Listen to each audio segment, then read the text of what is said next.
नमस्कार, मी परमदास जाधव. आज आपण थोडक्यात शेअर बाजार जाणून घेऊया. तर आज भारतीय शेअर बाजारामध्ये काही आपल्याला थरारक पाहायला मिळाला, जो गुंतवणूकदारांच्या हृदयाचे ठोके वाढवणारा होता. कारण सकाळीच 1200 ते 1400 अंकांनी हे शेअर बाजार हे घसरले होते आणि संध्याकाळी मात्र ते हिरव्या निशाणेवर बंद झालं. कारण आज सकाळी जेव्हा बाजार हे उघडताच गुंतवणूकदारांमध्ये घबराट पसरली होती. जागतिक तणाव आणि कच्च्या तेलाच्या वाढत्या किमतीमुळे सेन्सेक्स आणि निफ्टी यामध्ये घसरण आपल्याला सकाळीच पाहायला मिळाली. एका क्षणी असे वाटले होते की आज गुंतवणूकदारांचे मोठे नुकसान होणार आहे.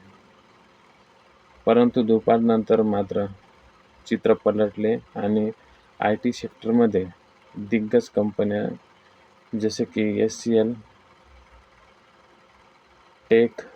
टेक महिंद्रा आणि विप्रो असे जे शेअर्स आहेत ते जोरदार खरेदी सुरू झाली होती त्या शेअरमध्ये आणि त्यामुळे बाजारांनी खालच्या स्तरावरून जबरदस्त युटर्न घेतला आणि ते वरती गेले.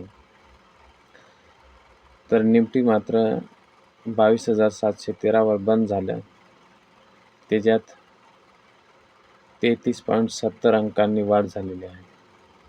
तर सेन्सेक्स हा 73,319 बंद झाला.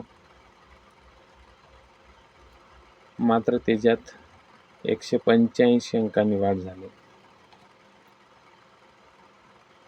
तर आजचे जे टॉप परफॉर्मन्स देणारे जे शेअर्स होते ते IT सेक्टर्स होते.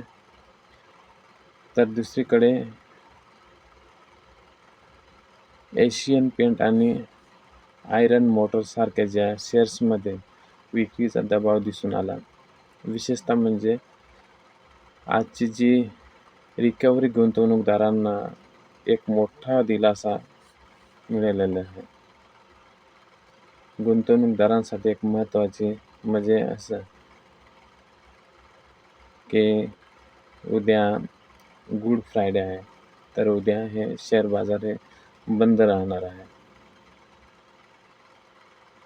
तर आज आपल्याला सकाळी जरी शेअर बाजारामध्ये घसरण दिसली तरी ते संध्याकाळी आपल्याला चांगले ह्याच्यात रिकव्हरी होऊन गेले आणि आपले संध्याकाळी हे तेजी आपल्याला पाहायला मिळाली.